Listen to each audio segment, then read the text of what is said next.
Right, so as I told you the other day, we have the New Jersey Department of Corrections here.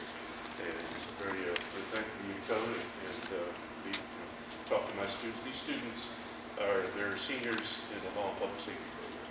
So for the past 3 years, they've been learning about criminal justice and the different law and public safety occupations, things like that. Some of them have an interest in going into law enforcement.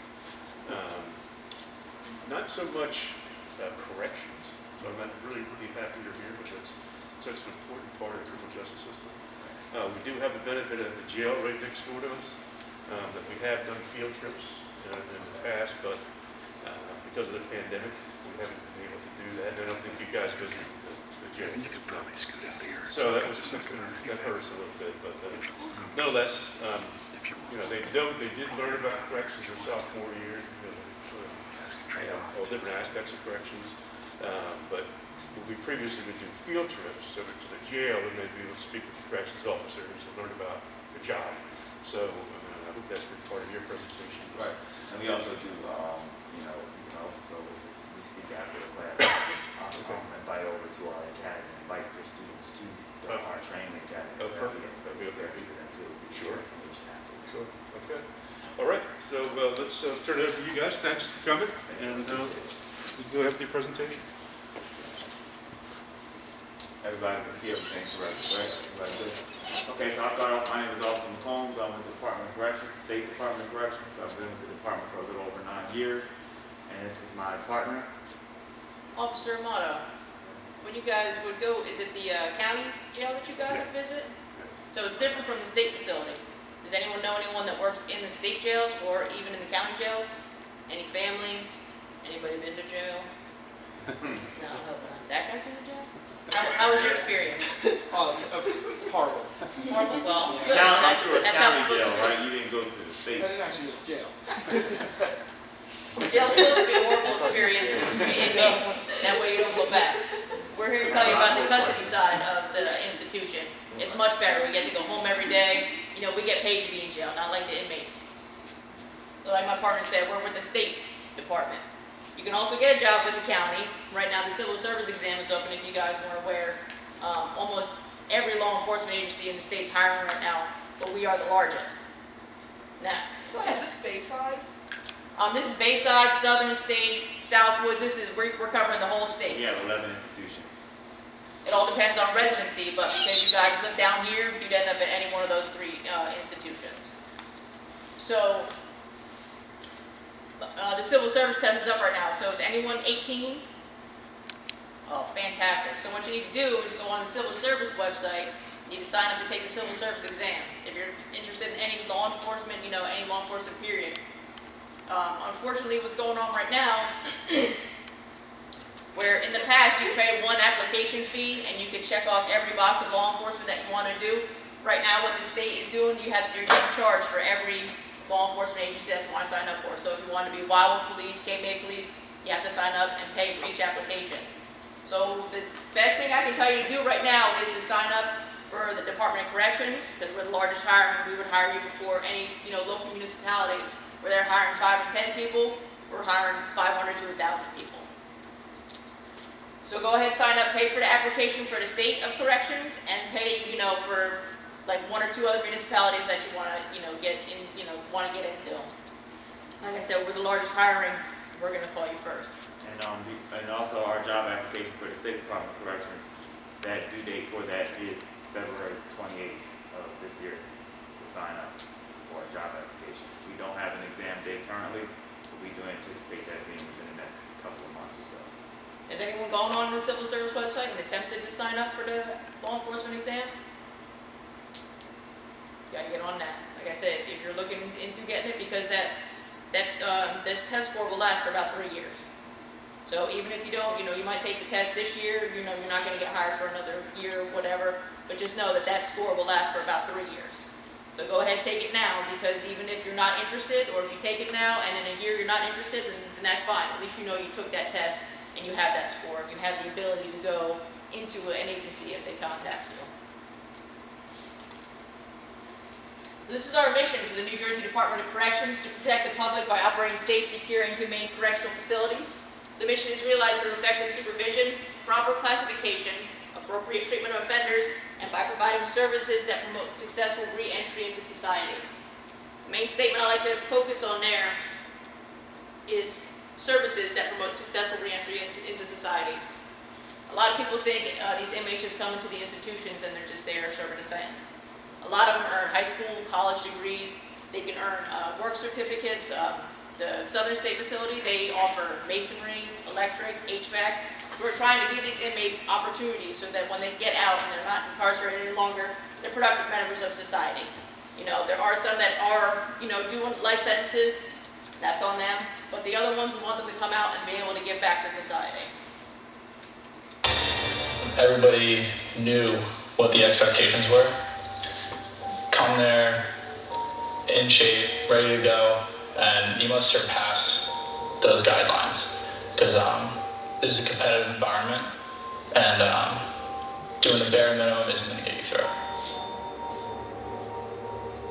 All these videos that we have coming up, everyone that's talking on here, they were going through the academy, so they're giving you that first-hand knowledge. Like my partner and I, we haven't been in the academy in a couple years. So these video clips with these now officers that are talking, really pay attention to everything they have to say.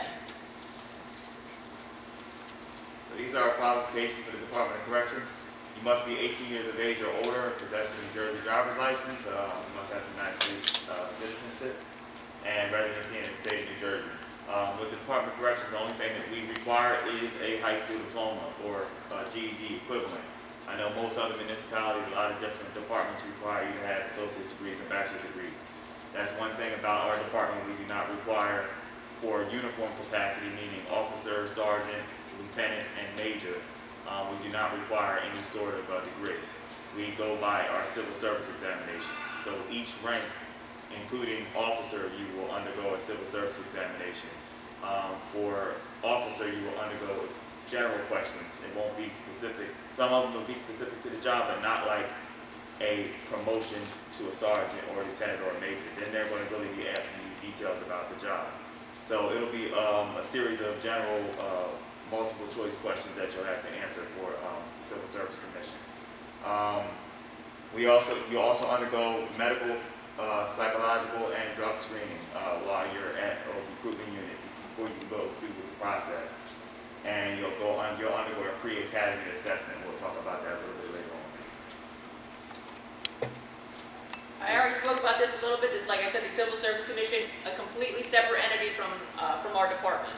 You know, they're the ones that run the test. I wish we could run our own test. I wish we could sign everybody up today. If you wanted to come and join our department, we could give you a test and you can come work for us right away. But that's not how it works. You're going to go on the Civil Service website. Right now they have the examination announcement. So you're going to sign up. Yes, sir. When was that announced? Do you know? The exam announcement went up, it's been up for at least 3 weeks now.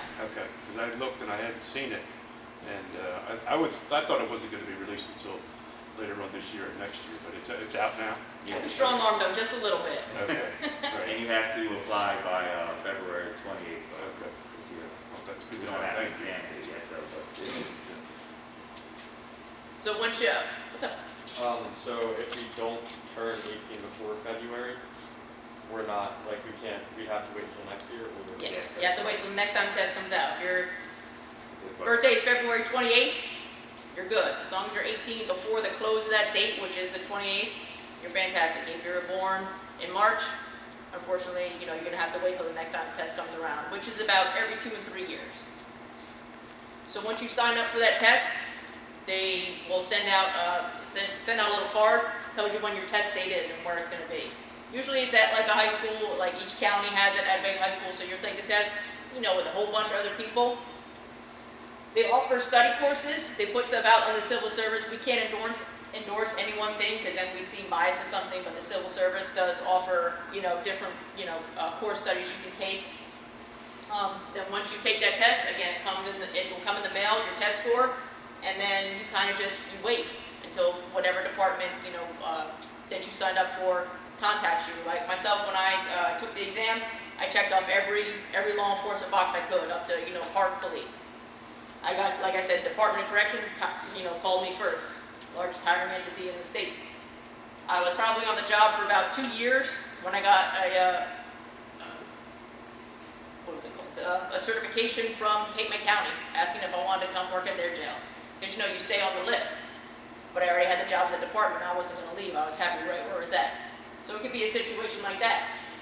Like I said, the civil service, I wish we could just take everyone like the military does. We take it ASVAB and we can do whatever we want, but unfortunately, we're held to, police training commission standards, and that's what they run.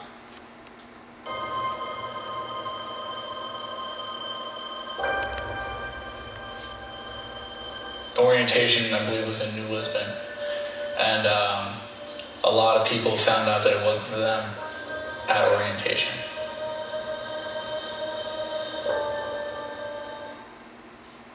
We put that in there. We don't try to scare anybody.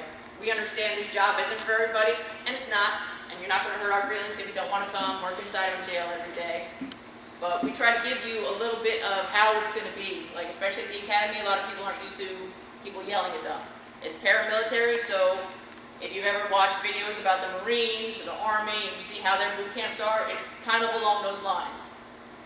So we give you a little bit, we try to give you a little bit of an orientation just so you know, because we don't, honestly, we don't want to waste your time. We don't want you to go through, especially if you could be with another municipality. We don't want you to come and after 2, 3 weeks, 4 weeks, decide that it's not for you. So we try to give you a little bit of a taste of that so you kind of know what you're getting into. So it's our certification process. So you'll have the law enforcement application, which will fill out background check. So I'm going to elaborate on our background checks. Okay, how many of you in here have social media accounts? Everybody, right? So you have TikTok, Facebook, everything. So I try to tell you all at a younger age, right before you're about to get into the workforce, to be very mindful of the things that you post online. Because a lot of people post different things, even if you might like something. And a lot of you, I'm sure, are trying to get into, how many of you trying to get into the law enforcement field? Okay. So no matter where you apply, they're going to do a background check. It's not going to matter if it's a municipality, if it's a state police, Department of Corrections, and they are going to go, they will check certain things that you might post online. And some things that you might put, that you might like, that you might think is funny, but could be offensive to other people. So I tell people at a very young age to be very, very mindful of what you're putting on your social media accounts, okay? Because they can dig back as far as 10, 15 years plus. They can go all the way back. They have high capabilities. So just be mindful of what you're posting online. Like I said, you'll be undergoing medical, psychological, and drug screenings at New Lisbon. When you come, that's where we work down in recruitment in New Lisbon. You'll undergo your drug screenings and all that. And then you'll receive an invitation to participate in the CSTA Training Academy, which is our academy, which is 12 weeks, and it's going to be in Seagirt, New Jersey. I don't know if any of you are familiar with Seagirt, New Jersey, but it's in a beach town. And what county is that? It's Ocean County. It's Ocean County. by Point Pleasant. Okay. Right around there. So it's, like I said, it's 12 weeks in residency training. So by that, you are there Monday through Friday. You're housed there Monday through Friday, which means you get there Monday at 6 a.m. and you don't go home till Friday at 6 p.m. Okay, and then you go home on the weekends. You pretty much got enough time to wash your clothes and get prepared Sunday to drive back Monday and be there by 6 a.m. So that's what I mean by in-residency training. And then you'll also have 2 weeks of on-the-job training once you get to the institutions. We don't just throw you out there once you get to the institution. So don't think that once you get to these prisons that you're just going to be left by yourself. You will have training officers there that will guide you for your 2 weeks and beyond that. You have to get only thing you'll have to pay for is your training uniforms when you go through the academy. Roughly between $800 to $900. You have to pay for that. All food and board and all that is paid for. And you are also paid while you're in the training academy. I believe it's based off of a $34,000 salary. Just while you're in the academy, you do get paid. So that's good because before, they were making $200 or $300 while you're in the academy. Now you're making a decent living while you're actually at the academy until you finish. And then you'll undergo orientation.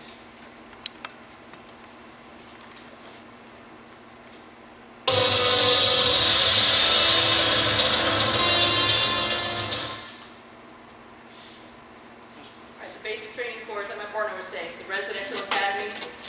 You're going to go over college level type courses. We go over law enforcement curriculum. We discuss administrative codes 2C and 10A, which are the laws that govern New Jersey and also what governs our department. You're You're gonna get firearms training, defensive tactics. We do drill and ceremony every day, and we also do physical training every day. We'll elaborate a little more on the physical training because it's intense. You know, our academy is ranked up there, one of the highest in the country. You know, we have some of the best instructors. You know, their job is to exercise and stay in shape because they're there to make you guys, you know, future correctional officers, the best shape you can be in. Another part is say you have the on-the-job training once you get inside your institution. So the first 2 weeks you're there, you're like shadowing senior officers that are there. They're showing you around the institutions.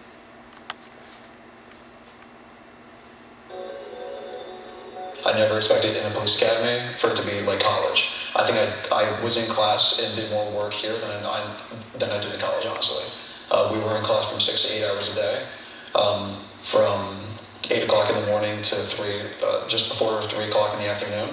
And it was very intense, very long modules, a lot of different diverse topics. Normally what they would say a jail guard, I thought it was just, oh, you're just babysitting adults all day, but it's actually a lot more to it.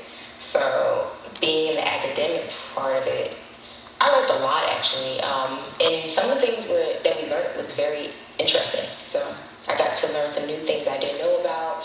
I got to understand more about being a correctional police officer and why they do things the way they do and why they go by certain books, and knowing that there are so many laws and rules that they still have to go through while protecting and serving not only the public but also making sure that these inmates come out their facilities ready to be safe and in public again. One thing that I didn't realize is how long the classes here were, and I haven't, to be honest, I skipped a lot of classes in college, but so I wasn't used to sitting down for 7-8 hours straight. Most people think they come down here and it's just going to be, you know, maybe a little bit of physical fitness here, learning about the institution, things like that. But no, there's a lot of academics that goes into it. There's a lot of different things that you learn about New Jersey law. There's a lot of different things that you learn about the institution, Title 10A that governs the NJDoC. So there's a lot of different academics and there's a lot of studying because these tests, if you fail twice, well, if you fail, you know, you can be out. So there's a lot of studying, there's a lot of preparation, there's a lot of bouncing information back and forth across your fellow trainees to make sure that everyone is prepared for that test or that exam at the end of that week.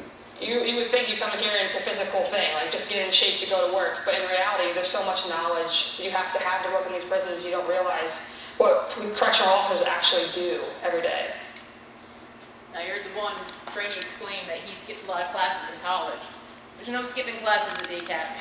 You're going to be there and you're going to be awake the entire time. I can tell you my one story. My eyes weren't even shut yet. It just looked like I was about to fall asleep and I had to start doing push-ups. So you're going to get strong and you're going to get smart at our academy for sure. So our academics, as we spoke on, our CSTA stands for correctional. What is the CSTA curriculum? The academic portion of the academy training will include a college level course of studies such as psychological and sociological issues, language and communication skills. I want to touch on the language and communication skills briefly because you have to learn how to, a lot of times when situations happen in the institutions, whether it be assaults or so what and so forth, you have to realize how to communicate with people. Just like out in the real world, you treat people with respect, you know? So a lot of inmates are in there, they're just in there doing their time. I'm not saying that inmates are nice, I'm not saying all inmates are bad. A lot of them are in there for a certain reason. A lot of them can be manipulators. So basically what I'm getting at with that is work your communication skills. You just treat people in general just how you want to be treated. And a lot of times you'll be okay. It's not going to be an issue. I don't want people thinking that the jail is this big scary place. But once you get into these institutions, you will have your 2 weeks on the job training as well as the training that you had the 12 weeks while you were in the academy. Pay attention to that. Pay attention to the veteran officers that have been in the business for 20, 25 plus years because they've been through different experiences as me and my partner have. You'll learn criminal law and you'll learn constitutional issues, correctional and police practice procedures, and comprehensive examinations and written assignments. As we said, it's not only physically demanding, it's also academically demanding. And it's academically demanding for a reason, because Title 10A obviously governs the rules and regulations of the Department of Corrections, and Title 2C governs the state of New Jersey. And a lot of times these inmates know their rights.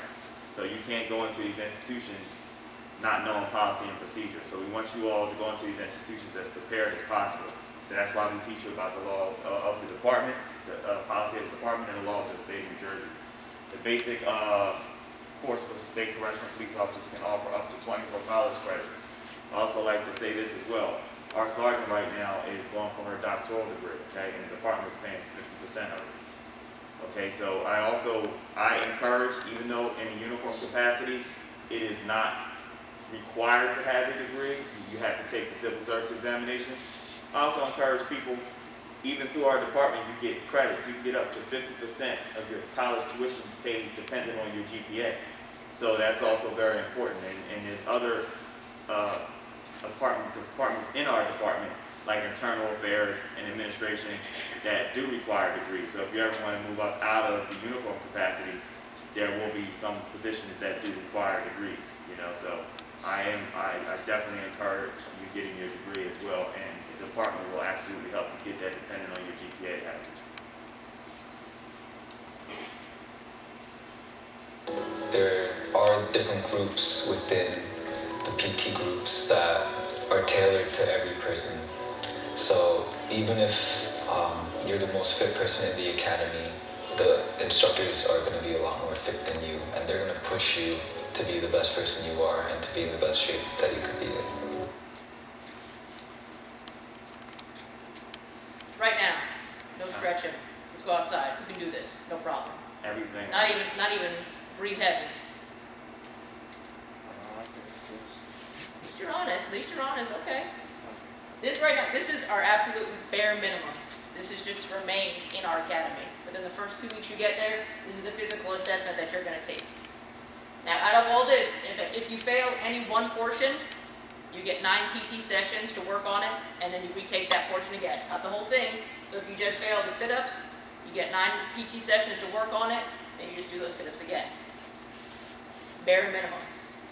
On any given day in our academy, you're going to be doing 1 million push-ups, 1,000 jumping jacks, burpees.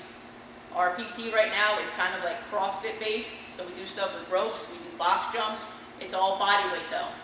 So if you think you're going to go to the gym before you get into the academy and start lifting a lot of weights and doing all that, no. Do the burpees, do jumping jacks, do push-ups, do sit-ups, because lifting weights is not, and you do that once you get out, absolutely. Because you're going to be inspired. When you see all these inmates working out every day, it's going to inspire you to keep yourself in shape as well. That 1.5 mile run, I wish. Believe me, I do not like running. I never liked running. I was a Marine for 7 years. Didn't like it then either. But they get you in shape. They make you run, and the running becomes fun. Like my partner said, it's a beach town. So do you think we're going to go out and run on the beach? Absolutely. Are we going to run by that hard sand by the water? We're going to run up on the dunes where it's nice and soft. And then we're going to do some jumping jacks, and we're going to do some push-ups in the dunes, and then we're going to run some more in that soft sand, and then we're going to come out of the sand and run on the gravel. We're going to run on the grass. We're going to run on the pavement. Towards the end of the academy, you're going to run up to 8 miles at about a 10-minute mile pace. So that's something you can kind of gauge yourself off of. Like the gentleman said in the video, there's different groups. You start off, and depending on how big the academy is, my academy class started out with 3 PT groups, and it's just about the running. Because like I said, the first assessment, they keep track of who's running and how fast, and then they split you up into those groups. Your goal is, if you start off in group number 3, which is the slow runners, by the end of the academy, you want to build yourself up to be running with that, the A group. That's running real fast. Like I said, the instructors down there, they're in shape, and they want you to be in shape. They want you to be better. They want you to be your best. They're there to push you, and they will push you. Any questions about our physical training? It's tough. Don't get me wrong, it's tough, but it'll get you there. These instructors will get you there. My first initial PT assessment, I failed. And then when I came back the second week, 2 weeks in, they retest, and if you don't pass, you go home. So in my head, I was like, this is not for me, this is for my family, so I have to pass. I'm in much better shape actually. I started running before the academy and I can run a 8-minute, 30-second mile now since I've been here. So that's really impressive for me because I've never been a big runner. So I push myself every time I run here and I can run very well now. And that's important because the academy, our instructors are about seeing you progressing and putting in the effort to try to do better. So as my partner said, our instructors will work with you. You just have to show that you're willing to try. Because not everybody's going to start out running 2 and 3 miles and 4 miles. You know, that takes progression, that takes time. So what I suggest, and this is what I did before I went through with the academy, is it's a lot of, I would suggest you do a lot of calisthenics, and this is with any department. When you start getting into the gym and you start weightlifting and then you injure yourself before you get to the academy, you're not going to be able to complete their physical assessments. So what I tell people is a lot of running, jumping jacks, a lot of calisthenics, stuff like that. That's what you should be doing to prepare yourself for the academy. And when you get your academy date, you should be preparing 5-6 months ahead of time to get yourself ready for the academy. Because like my partner said, our academy is paramilitary and it is one of the toughest academies in the country, you know. So just get yourself prepared for the physical aspect of it. See, the good thing about this is, like, when I didn't know that corrections was a career path when I was in high school. I kind of wish I did. Maybe I would have gone that route, but instead I chose the military. But us being able to come out here and tell you now, like, look, this is what you can expect. You know, so if this is something you have, if this is a goal that you have, you know, you can start preparing yourself now. You're not waiting until you get the certification from the Civil Service Commission that says, oh, the Department of Corrections wants to hire you, and then you come down through our phase processing where we tell you this is how the physical training is, and you're like, oh, I didn't know it was going to be like this. So you know, you have it in your mind already that it's going to be physically demanding, like, you know, and that's going to be with any department.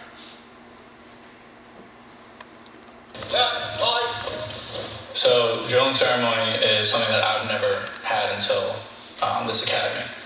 It was really exciting for me because, you know, it's one of the first things you do in the morning just after mess hall. We have breakfast, and you know, you're yelling. Major Mainstream does a great job with the cadences.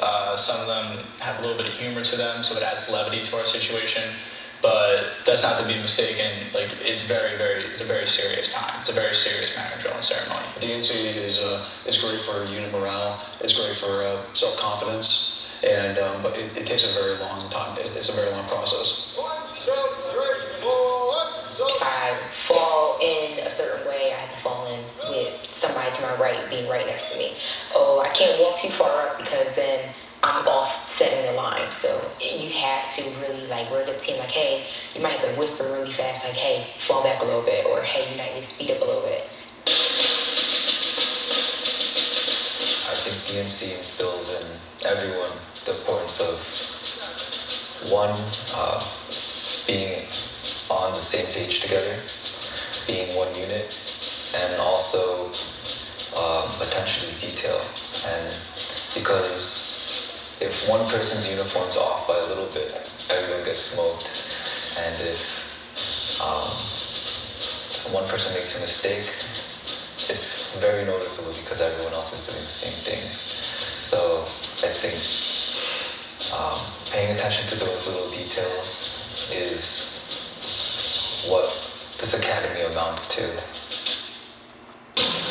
When you're a team, you work together, and in the prison you might not know everybody, but it's still important to come together as a team even though you don't know each other.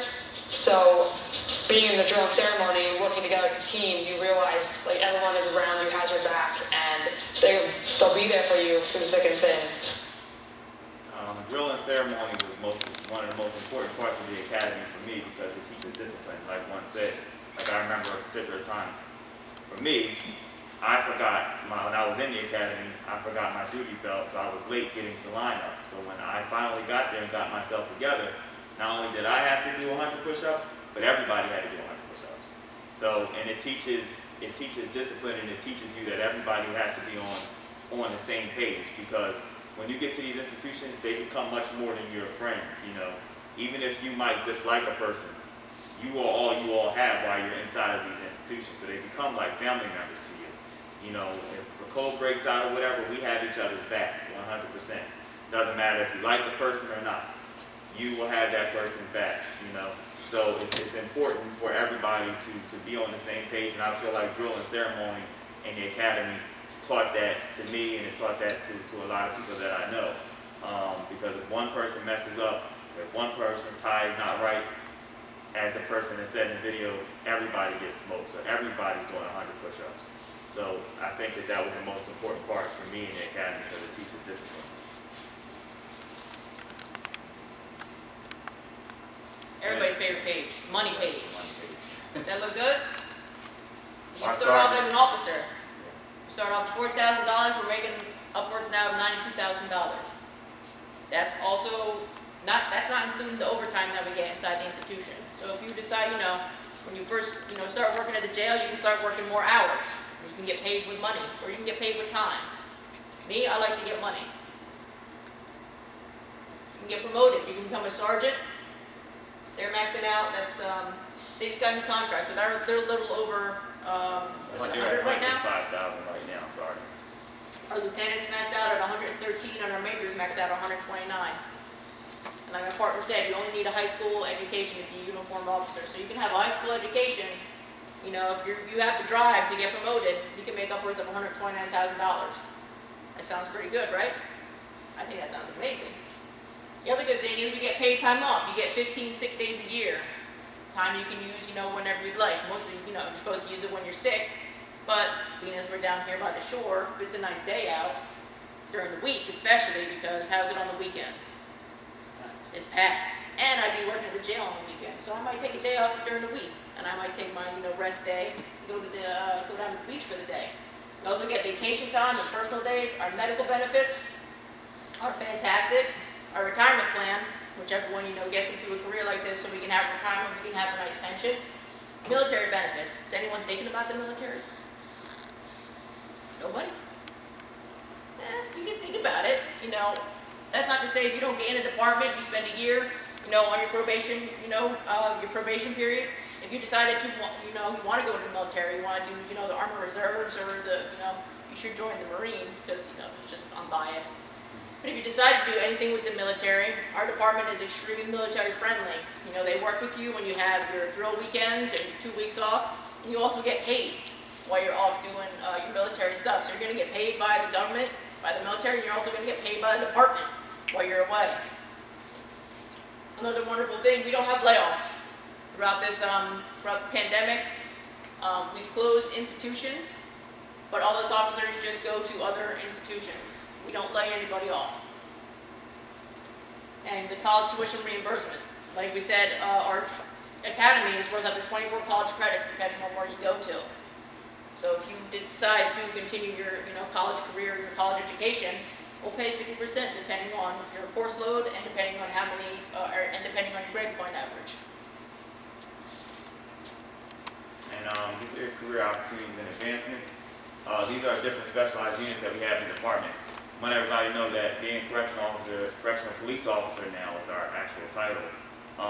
It's not just about being in the jail. We have several specialized units. Like me and my partner, we work down in recruitment, where we do the background investigations, we check the social medias, and you know, we go out to different high schools and colleges, and we go to churches, we go to food drives.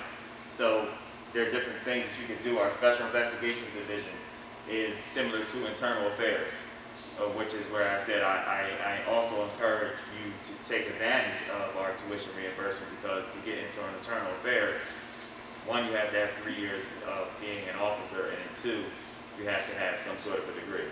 So that's why I do tell people in promotions as far as like administration, they do require a master's degree. So I encourage people to get their degree as well. Our training academy is where you will be down there for 12 weeks for your training before you go to your institution for your additional 2 weeks.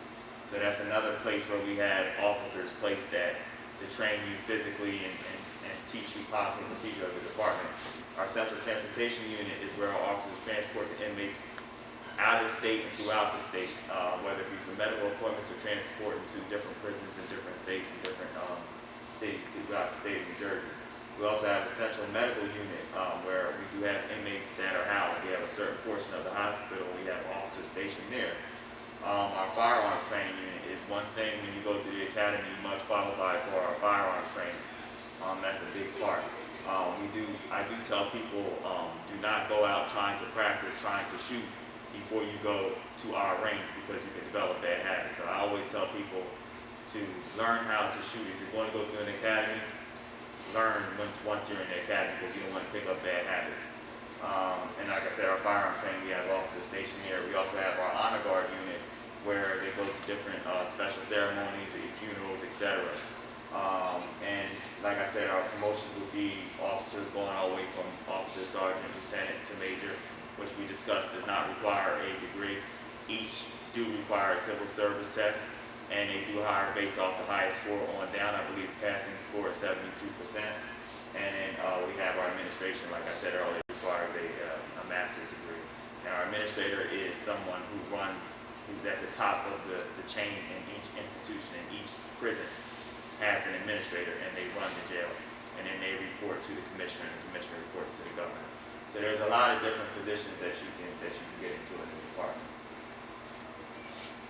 Well, these next couple slides are going to be all the pictures of everything we just discussed. So this is our special operations group. You said like a version of a police's SWAT team, something like that. So, something really big kicks off inside of an institution, they're going to call these guys in, help give all the officers that are already in the institution, give us a hand, getting a situation under control. This is an instructor overlooking a PT session at the academy. These are the buses that you probably see out on the highways and the turnpikes. You also see vans, our partner said, that are moving the inmates all around the state. This is our firearms unit doing a training exercise. This is the night fire. You do one night fire class at the when you're through the academy. This is one of our honor guards. Like I said, they go to all kinds of special events. I was just at a New Jersey Devils game when they do the national anthem. They have the people come out and present the flags. Me and 3 other officers, we just did that last weekend. But we also do funerals and everything else like that. This is just women in corrections. A lot of people, when they think about law enforcement, they don't immediately think that it's a job for women, but it absolutely is. All these women that you see here, they're all different ranks. The women in the white shirts are majors. The one woman in the red blazer, she's one of our administrators. The woman in the black suit, she's a special investigator. And you have all the different ranks of the uniformed officers. And that's just a little bit of what we have in the department. So don't think just because you're a lady you can't be in law enforcement, because it's absolutely a place for us. So I had very high expectations going into it, and they did not disappoint at all. You just didn't know what to expect, going to that orientation. That's really what I remember, just not knowing what to expect, getting there, and just being prepared for whatever it is that he's going to throw at us. Law enforcement has been my goal ever since I can remember, since I was a child. And I've worked my entire life to this moment, to get to this moment, rather. And I've applied to multiple different police agencies, and this is the first department that gave me a shot, and wanted to see what I could offer them. And I'm just really excited, having gone through this entire academy, as tough as it was, to getting so close to the finish line, only 5 days away. I feel like I'm about to complete the biggest goal of my life. It's been a long amount of time to be here. We had an extended academy because of the COVID, but finally we've made it. We have a couple hours left. We're counting down now. We're not done Tuesday. So I didn't think I could do it, honestly. I thought I was going to fail the second PT assessment. I was going to end up home. But now that I'm here and I'm going to graduate, I'm just so ecstatic and so proud of myself. This is something that I thought about, just watching my father do this for a long time. He did this for 24 years before he retired. To now taking his footsteps and growing from where he left off and taking my career, hopefully the next step. So coming up to graduation or coming up to leaving here on this Tuesday, and then getting ready to go in facilities, it's breathtaking. I'm still proud of myself. I still feel very accomplished with myself. I feel like I had a good support system, so with a good support system, I needed that to be able to get through. This is one of the graduating classes being sworn in at the Trenton War Memorial.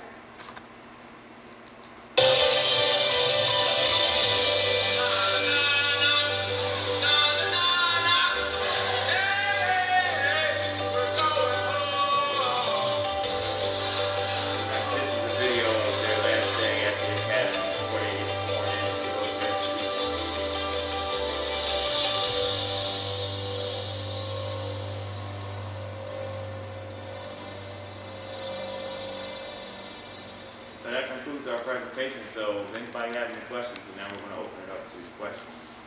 Go ahead, sir. So like, I talked to a military recruiter, Okay. and in there you obviously aren't allowed to have your phone or any form of communication really at all. I'm guessing it's the same way, or? No phones inside the secure perimeter of the institution. So we have certain parts outside of the institution, but once you're inside of that jail, you're not allowed to have any sort of communication device. That goes for Apple Watches, that goes for cell phones.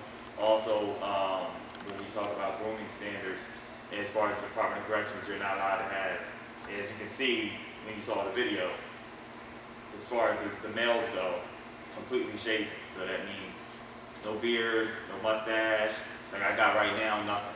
Okay? So, and that's how it is, especially when when you're going through the academy. Women, you don't have to shave your hair, so don't worry about that.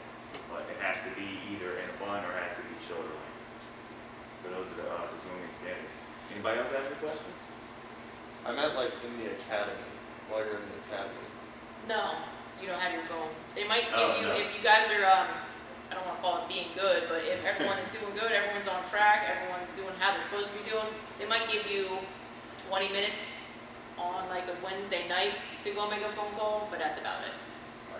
We do have like something called incentive nights out, depending on if, like she said, I hate to say good, but they do give you every Wednesday. My class, we got it for 1 week and that was it.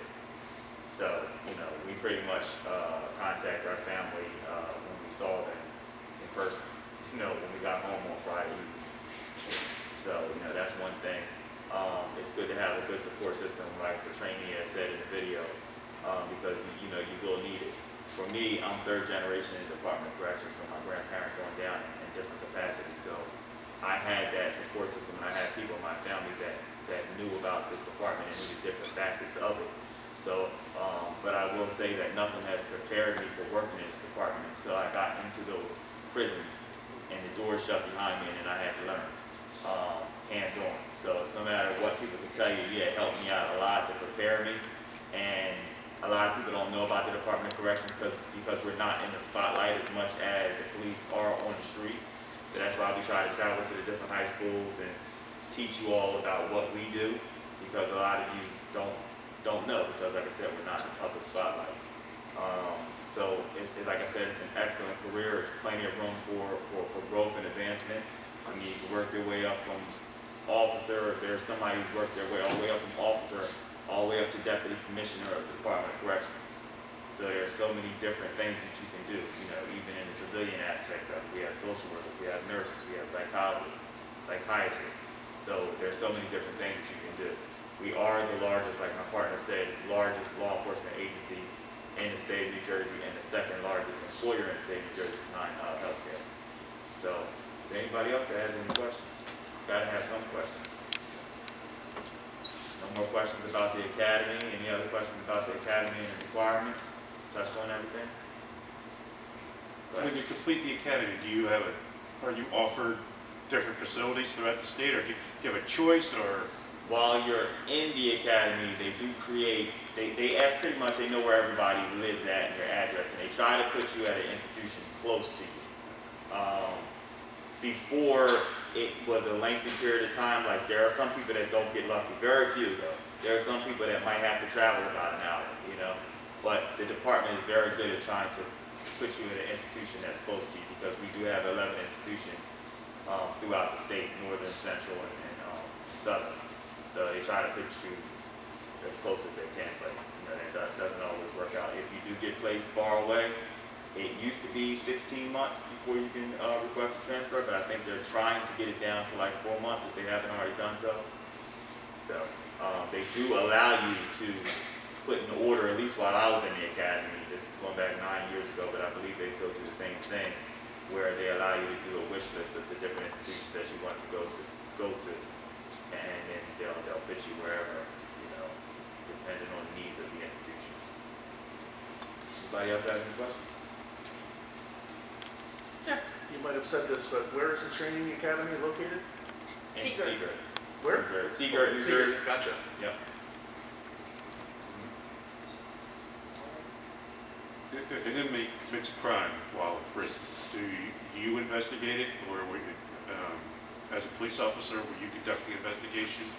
Well, what we would do is we would write the inmate a charge. The officer would write the inmate a charge. Sergeant or above will come and investigate that charge and adjudicate it. Depending on, the situation, it always would go through to SID, which is our Internal Affairs Department, and then they take it from there. The charge the inmate, whether it be with a street crime or whatever, because, like I said, assaulting staff is considered aggravated assault. So then SID would get involved in that, and that would become a street crime, which would be an additional years added on to the sentence.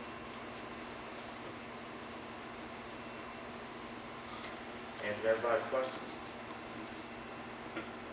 No more, any other questions? No?